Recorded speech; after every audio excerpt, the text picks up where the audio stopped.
This is Mr. Medic, and I'm going to explain how to fill out the big fat trig table and how to remember what parts go where. I'm going to start by laying down some ground statements. The first one is how to remember whether the sine, the cosine, or the tangent are positive or negative in the various quadrants. So here we have quadrant 1, quadrant 2, quadrant 3, and quadrant 4.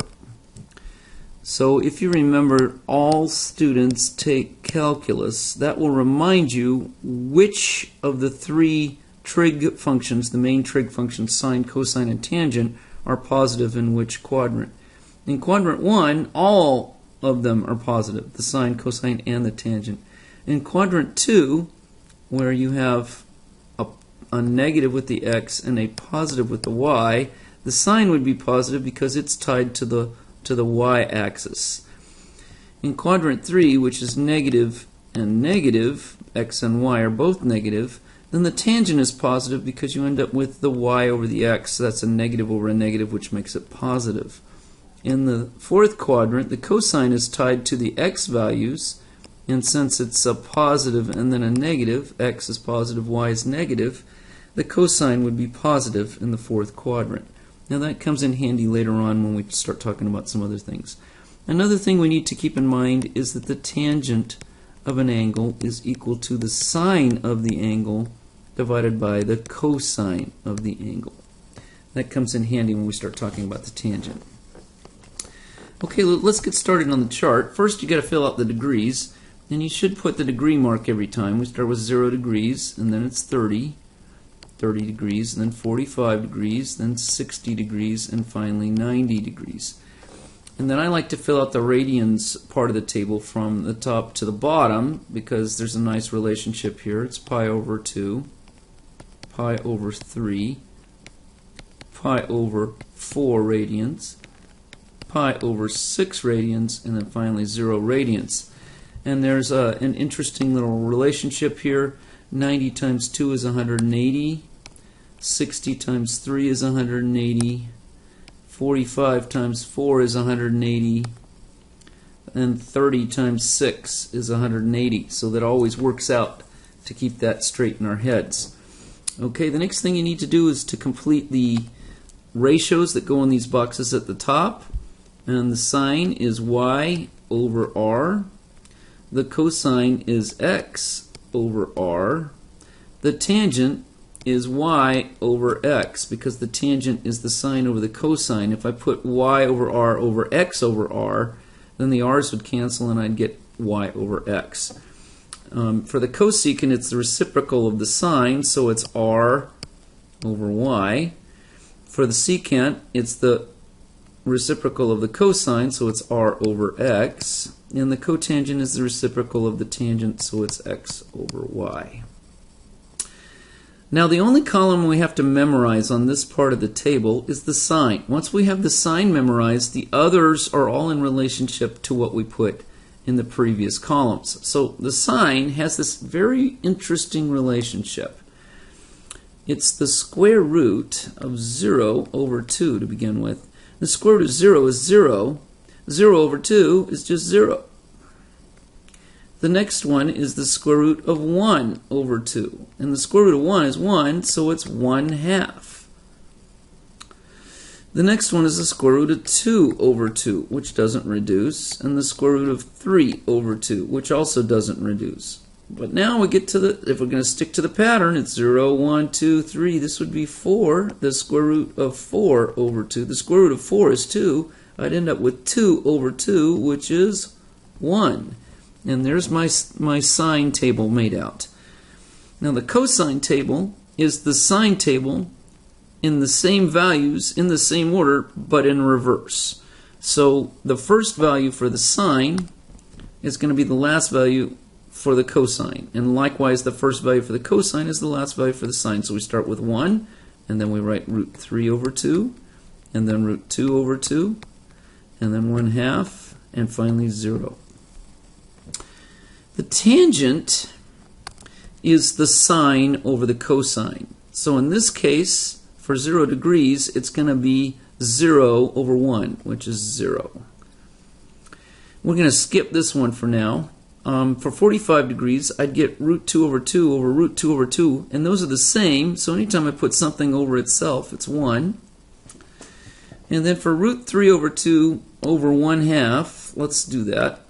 Root 3 over 2 over 1/2. If I multiply both the top and the bottom by 2, I'm going to end up with root 3 over 1, which is just root 3. And then for 90 degrees, I'd have 1 over 0, which is undefined. And so I'm going to write undefined. Can't have a 0 in the denominator. Now back to the one I skipped. That one has the same values as root 3 over 2 over 1/2. It's just that they're in the opposite order, so it's the reciprocal. And the reciprocal is going to give me 1 over root 3, which is root 3 over 3. Now that I've got those those 3, the other 3 are simply reciprocals of those. But it's easier if I think of the cotangent as being the tangent reversed.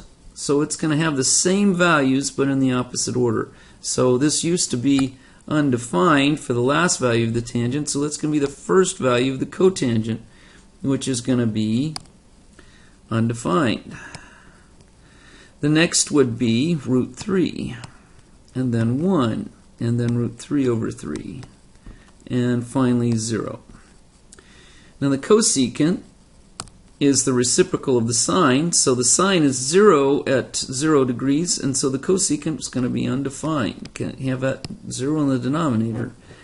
And the reciprocal of 1/2 is 2. The reciprocal of root 2 over 2 is root 2. And this is the hard one to remember. The reciprocal of root 3 over 2 is 2 over root 3, but I can't leave it like that, so I've got to rationalize the denominator, so it's 2 root 3 over 3. And then finally, the reciprocal of 1 is 1. And the secant is the reciprocal of the cosine, so it's going to be those values turned upside down, but it's also the reverse order of the cosecant. So just like I've done on the sine and the cosine and the tangent and the cotangent, I can do the same thing on the cosecant and the secant, and it's just reverse the order. So I got 1, 2 root 3 over 3, root 2, 2, and undefined.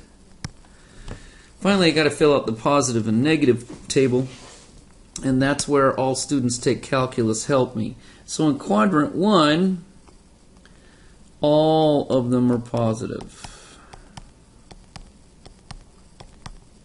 Now you might remember that the x goes positive, negative, negative, positive as I go around the circle. X is positive, negative, negative, positive. And then the y is positive, positive, negative, negative. Now this is helpful if I put this little separation here, because now I'm going to talk about A, S, T, C. All 3 of them are positive in the first quadrant. In the second quadrant, it's just the sine. In the third quadrant, it's just the tangent. In the fourth quadrant, it's just the cosine. And then all of the others are negative. And then for cosecant, secant, and cotangent, it's the same pattern as sine, cosine, tangent. So it's going to go like this. And that's it. Now the next thing I'm going to do is I'm going to stop this, and I'm going to clean my slate and start over and show you it in real time, and that I can do it in less than 2 minutes. Okay, I'm going to try to do this in less than 2 minutes now. I might talk a little as I go, but I'm not going to explain every step. So ready, set, go. 0 degrees,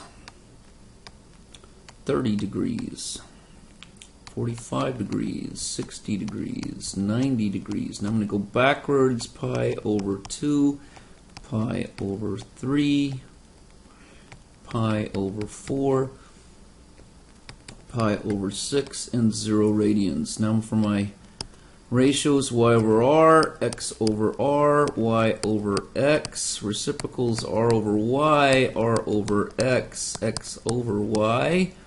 Sine is 0, 1/2, root 2 over 2, root 3 over 2, and 1.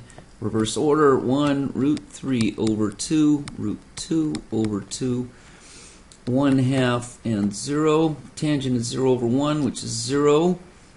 Root 3 over 3, 1, root 3, and undefined. Cotangent is the reverse order. Undefined, root 3, 1, root 3 over 3, 0. Cosecant is the reciprocal of the sine, so it starts off undefined. 2, root 2. Here's the hard one. 2 root 3 over 3.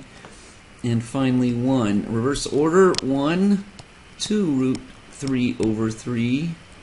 Root 2, 2, and undefined. All